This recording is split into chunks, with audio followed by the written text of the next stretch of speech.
Math was one of my favorite subjects, and I never thought I would start it or how female contributed to it. But one of my favorite hidden figure in math female is Amelia Amy Notter, also known as Amy Notter. I hope you guys like it. Emmy Noether was born March 23, 1882 in Bavaria, Germany. She was the daughter of Max Noether, who was a mathematician professor. Emmy was not able to attend any regular college preparatory schools, but she was able to attend a finishing school. Apart from her German language, she spoke French and English. At that time, Amy was just like an ordinary girl that loved to cook, dance, and take piano lessons. In 1900, our little young Amy turned into a beautiful butterfly. She passed the examination of the state brevet that certified her to teach English and French in school for women. Soon after becoming a language teacher, Amy decided to pursue mathematics, which was really considered as challenging for women. Wow, Emmy is a strong woman. She always challenged her obstacles and changed them to success. With her decision of pursuing math, she then joined the University of Erlangen for her doctorate degree in 1907. She was awarded a PhD in mathematics during this time, 1907 to 1919. She started her first epoch in which she devoted her first time in the field of algebraic and Noetherian theory, Galois theory, and physics. Noether provided two theorems that were important for elementary particle physics and general relativity. One of her theorems, known as Noether's theorem, is one of the most significant contributions in the development of modern physics. From 1908 to 1915, she worked at the Medical Institution of Erlangen without pay and piloted her researches there. Well, during that time, Felix Klein and David Hilbert invited Noether to join the mathematics department at the University of Göttingen in 1915. Although she was criticized by many for working at the university, she lectured students for 4 years under Hilbert's name. She was given the title Brevet d'Excellence, which permitted her to lecture in 1919, but she was still not paid. Even though all that she still started her second epoch in 1920 and 1926, she concentrated on the theory of mathematical rings. She developed the abstract conceptual approach to algebra, which resulted in several principles unifying topology, logic, geometry, algebra, and linear algebra. Her works were a breakthrough in abstract algebra. In 1922, Noether became an associate professor, receiving a menial salary for her service. Her work was so amazing, she was given the role of a professor because she was a social democrat and a Jew. The third epoch began from 1927 through 1935, where non-commutative algebras, representation theory, hypercomplex numbers, and linear transformations become the primary focus of her study. After a year, let's say during 1928 to 1929, Noether became a guest lecturer Taught at the University of Frankfurt in 1930. In 1932, she gave a lecture in Zurich at the International Mathematical Congress. Noether also was awarded the Ahmed Tubner Memorial Prize in Mathematics in 1932. She was a member of the Göttingen Mathematics Department until 1933. When Nazi took over, she was unable to continue her profession in Germany.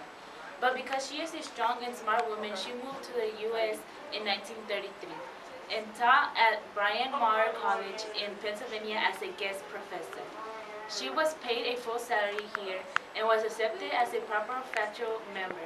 She also taught at the Institute of Advanced Study at Princeton. That was how amazing she was.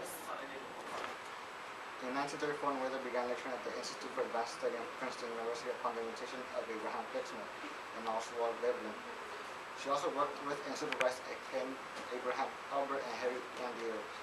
However, what she remarked about Princeton University was the fact that it seemed like women didn't have the same equal rights as men did, given the fact that it was a male-dominated university. In the United States was pleasant, surrounded by supportive colleagues and absorbing in her favorite subjects. In the summer of 1934, she briefly returned to Germany to visit Emil Artis and her brother Fritz before he left to Tomsk. Although most of her former colleagues have been forced out of the university, she was able to use the library as a foraging scholar. People always wondered, did she even have time for relationships? The answer was no, because no other never married, as she was passionate only about mathematics. She had many friends who were colleagues and fellow mathematicians.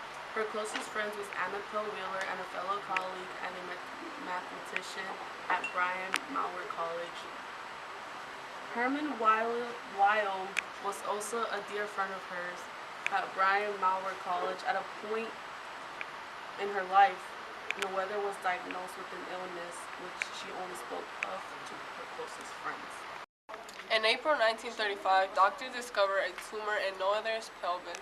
Worried about complications from surgery, they ordered 2 days of bed rest first. During the operation, they discovered an ovarian cyst, and April 14, she fell unconscious.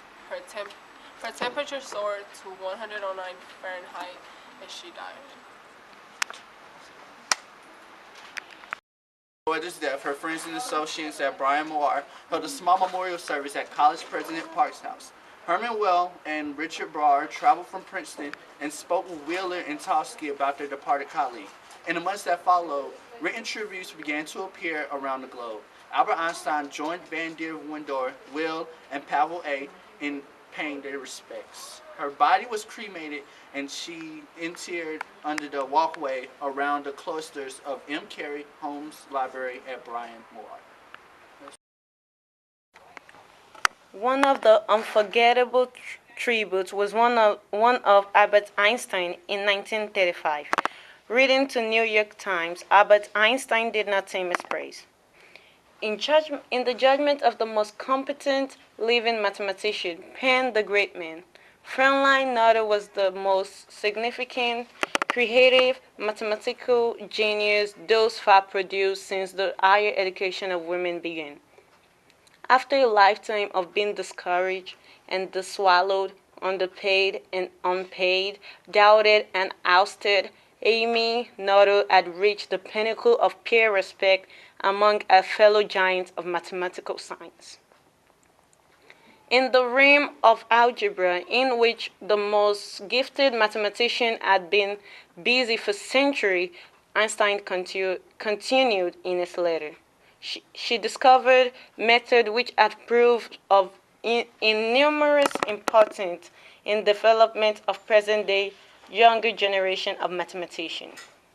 However, in uncompassionately, the life of this academic individual run its course. Einstein wrote in his Noether letter, "None the less the fruit of the individual endeavor are the most valued contribution which one generation can make to its successor." May she rest in peace.